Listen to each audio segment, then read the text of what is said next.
in this problem, I have a non-conservative force broken into different pieces. So I have into its components. So the F in the x direction will be equals to a y, F in the y direction is equals to a z, and F in the z direction is equals to a x minus mg.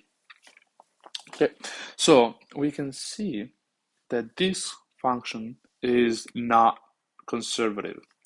And I'm asked to find the work that it takes to move from a point O, which is the origin, so 0, 0, 0, to the point P, which is 1, 1, 0, in two different movements. First of all, along the x-axis, and then along the y-axis.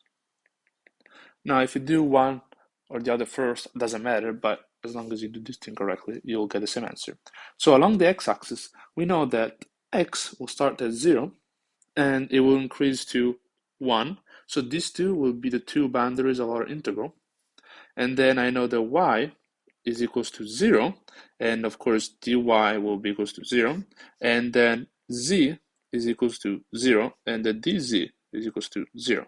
Because during the movement, y does not change, it stays 0, and z as well does not change, it remains 0, because it's always along the x-axis. So the integral will be from 0 to 1 of f of x dx.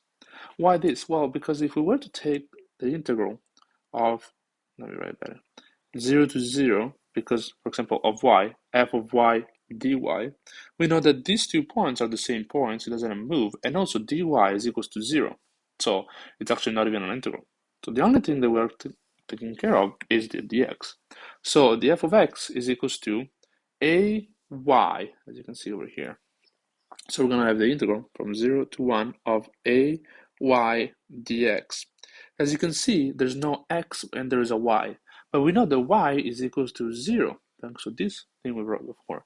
So instead of the y, we're going to write 0. So from 0 to 1 of a times 0 dx, which is equals to the integral from 0 to 1 of 0 dx, which is of course equals to 0. In theory, if we were to integrate 0 and dx, we will obtain a constant.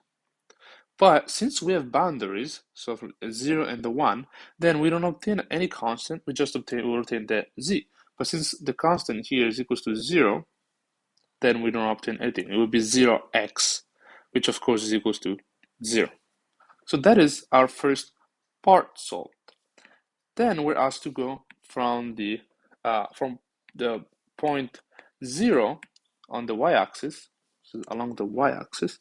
So from point 0, y equals to 0, to y equals to 1. How do I know it? Because I looked at the 2 points that I have right here. Y goes from 0 to 1. And then during this movement, x is equals to 1, because it already moved, and d of x is equals to 0, because the derivative of 1 is equals to 0, of course. And then z is still 0, because we never moved along the z-axis, and so this z is equals to 0.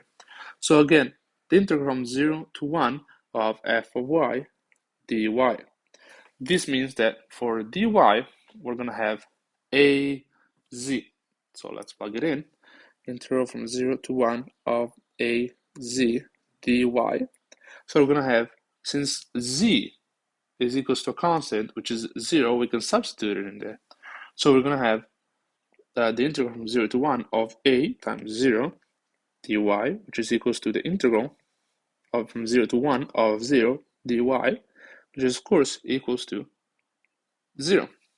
And that is the solution to our second movement, work. So the work along the y direction, I'm going to work y, then work x. So to find the net work, so the total work, I'm going to have to do work along the x plus the work along the y, which is equals to 0 plus 0, which is equals to 0. That is our final answer. This is the final work, the total work in our case.